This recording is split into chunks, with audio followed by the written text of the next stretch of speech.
Breaking news దేశవ్యాప్తంగా ఉన్న Shri Chaitanya కాలేజీలపై IT సోదాలు జరుగుతున్నాయి. ఏపీ, తెలంగాణతో పాటు ఢిల్లీ, ముంబై, బెంగళూరు, చెన్నై బ్రాంచ్లలో సోదాలు నిర్వహిస్తున్నారు ఐటీ అధికారులు. శ్రీ చైతన్య విద్యా సంస్థలు హైదరాబాద్ కేంద్రంగా నడుస్తున్నాయి. పెద్ద మొత్తంలో అక్రమ లావాదేవీలు నిర్వహిస్తున్నట్లు గుర్తించారు. విద్యార్థుల నుంచి నగదు రూపంలో డబ్బులు తీసుకుని ట్యాక్స్ చెల్లించకుండా ఎగవేస్తున్నట్లు అభియోగాలున్నాయి.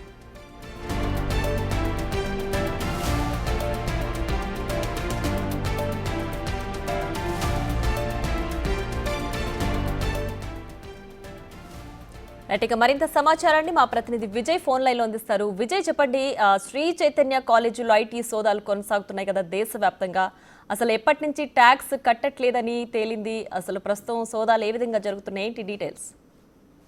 ఎస్ ప్రియ, అయితే ఈ శ్రీ చైతన్య విశ్వవిద్యాలయాలు ఏవైతే ఉన్నాయో పెద్ద ఎత్తున అక్రమ లావాదేవీలు చేస్తున్నట్టుగా గుర్తించినటువంటి ఐటీ శాఖ ఈ రోజు అయితే దేశవ్యాప్తంగా ఉన్నటువంటి అన్ని శ్రీ చైతన్య విద్యా సంస్థల పైన, ముఖ్యంగా ఏవైతే మెయిన్ సిటీస్ ఢిల్లీ, ముంబై, ఇటు చెన్నైకి సంబంధించినటువంటి ఇటు బెంగళూరు కూడా, హైదరాబాద్ లో కూడా మెయిన్ బ్రాంచెస్ ఏవైతే ఉన్నాయో అన్నిట్లో కూడా ఐటీ శాఖ అధికారులు అయితే సోదాలు చేస్తా ఉన్నారు.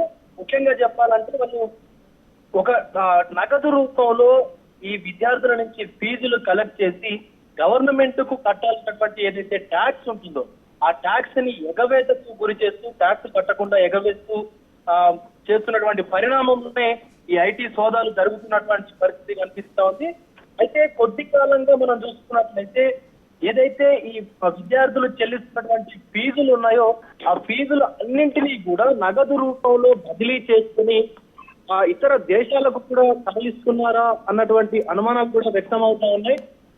అయితే ఇప్పుడు హైదరాబాద్ లోని మెయిన్ బ్రాంచ్ లో అయితే ఐటీ సోదాలు జరుగుతా ఉన్నాయి. పెద్ద ఎత్తున కూడా ఈ అక్రమ లావాదేవీలకు సంబంధించి మనకు ఈ ఐటీ సోదాలు జరుగుతున్నటువంటి పరిస్థితి కనిపిస్తా ఉంది. ముఖ్యంగా ప్రస్తుతం మాదాపూర్ లోని శ్రీ చైతన్య మెయిన్ బ్రాంచ్ లో అయితే ఐటీ సోదాలు జరుగుతా ఉన్నాయి. ఇక విద్యార్థులకు ఒక సపరేట్ సాఫ్ట్వేర్ ను కూడా తయారు చేసి విద్యార్థుల నుంచి సేకరించినటువంటి డబ్బులు ఏవైతే ఉన్నాయో ఫీజు రూపేణా తీసుకున్నటువంటి నగదు రూపంలో తీసుకున్నటువంటి ఆ డబ్బును ఇటు గవర్నమెంట్ కు, అటు సెంట్రల్ గవర్నమెంట్ కానీ, ఇటు స్టేట్ గవర్నమెంట్ కానీ ఆ ట్యాక్స్లు ఏవైతే ఉన్నాయో ట్యాక్స్ల రూపంగా చెల్లించకుండా ఇతర ఇంకొక సాఫ్ట్వేర్ ను కూడా ఆ విద్యార్థుల నుంచి తీసుకున్నటువంటి డబ్బులను చూపించకుండా, లెక్కల్లో చూపించకుండా ఎగవేస్తున్నటువంటి పరిస్థితి కనిపిస్తా ఉంది. ఇక విద్యార్థుల నుంచి కొంత ఇప్పుడు ఎగ్జాంపుల్ ఒక ₹1,00,000 ఫీజు ఉంటే దాంట్లో 25,000 రూపాయలు మాత్రమే ఆన్లైన్ లో తీసుకొని మిగతా 75,000 రూపాయలని 75% ఏదైతే నగదు రూపాయలు తీసుకొని దానికి మొత్తం పూర్తిగా అక్రమంగా కూడా తరలిస్తున్నటువంటి పరిస్థితి కనిపిస్తా ఉందని చెప్పేసి కూడా ఐటీ శాఖ అధికారులకు ఇన్ఫర్మేషన్ రావడంతో ఈ రోజు అయితే ఐటీ సోదాలు నిర్వహిస్తా ఉన్నారు. దేశ వ్యాప్తంగా కూడా శ్రీ చైతన్య విద్యా సంస్థలు. అయితే ముఖ్యంగా హైదరాబాద్ బ్రాంచ్ మీద ఫోకస్ పెట్టడానికి గల కారణాలు అయితే తెలియరావాల్సి ఉంది. గత కొన్ని రోజులుగా కూడా ఇటు శ్రీ చైతన్య కానీ, అటు ఇతర ప్రైవేటు ఏదైతే పేరు పొందినటువంటి విద్యా సంస్థలు ఉన్నాయో అన్ని విద్యా సంస్థల్లో కూడా విద్యార్థులు ఒత్తిడికి గురవుతూ కూడా చాలా మంది ఈ ఆత్మహత్యలకు కూడా పాల్పడుతున్నటువంటి ఘటనలు కూడా ఉన్నాయి. ఇవన్నీ కూడా తల్లిదండ్రుల్లోనూ, విద్యార్థుల్లోనూ, ఇంకా విద్యార్థి నాయకుల్లో కూడా కొంత గందరగోళానికి గురి చేస్తున్నటువంటి పరిస్థితి కనిపిస్తోంది. వాళ్ళు కూడా తీవ్రంగా ఆవేదన వ్యక్తం చేస్తున్నటువంటి పరిస్థితి కూడా మనం చూస్తూనే ఉన్నాం. సో ముఖ్యంగా కేవలం ర్యాంకుల కోసమనే పిల్లలకు రుద్ది వాళ్ళకి బ్రెయిన్ వాష్ చేసినట్టుగా కూడా విజయ్, అయితే శ్రీ చైతన్య విద్యా సంస్థలు అనగానే పెద్ద మొత్తంలో ఫీజులు ఉంటాయనే ప్రచారం అయితే ఒకటి ఉంది. మరి ఎప్పటి నుంచి ఇలా ట్యాక్స్ ఎగవేతకి పాల్పడింది ఈ సంస్థ? ఎలాంటి ఇన్ఫర్మేషన్ తో ఐటీ అధికారులు ప్రస్తుతం సోదాలు చేస్తున్నారు? అయితే గత 2-3 సంవత్సరాల నుంచి కూడా ఈ ట్యాక్స్ ఎగవేతకు గురి అయినట్టుగా కూడా తెలుస్తా ఉంది. గతంలో చూసుకున్నట్లయితే పెద్ద ఎత్తున కూడా ఫీజుల వసూళ్ల దందా కూడా పాల్పడినటువంటి పరిస్థితి కనిపిస్తా ఉంది.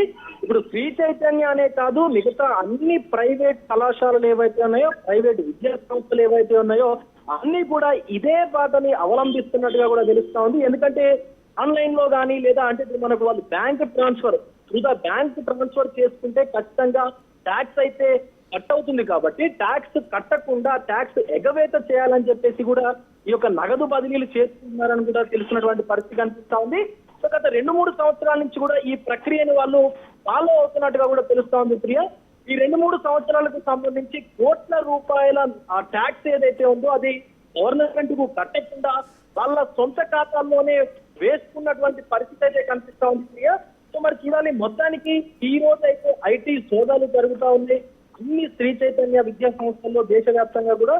సో ఈ రోజు ఇది ఇక అంటే ఇంతకు ముందు గతంలో ఎన్ని కోట్ల రూపాయల ట్యాక్స్ ఎగవేశారు అనేటువంటి విషయం కూడా తేలేటువంటి అవకాశం ఉంది. సో ఒక్క శ్రీ చైతన్య విద్యా సంస్థలే కాదు, అన్ని విద్యా సంస్థలు కూడా ఇలాంటి ఏదైతే ట్యాక్స్ ఎగవేత చేస్తా ఉన్నాయో ఇది ఇప్పుడు మాత్రమే కాదు, గత కొన్ని సంవత్సరాల నుంచి కూడా ఈ తంతు నడుస్తున్నటువంటి పరిస్థితి అయితే కనిపిస్తా ఉంది Priya. Right Vijay, thanks for the updates.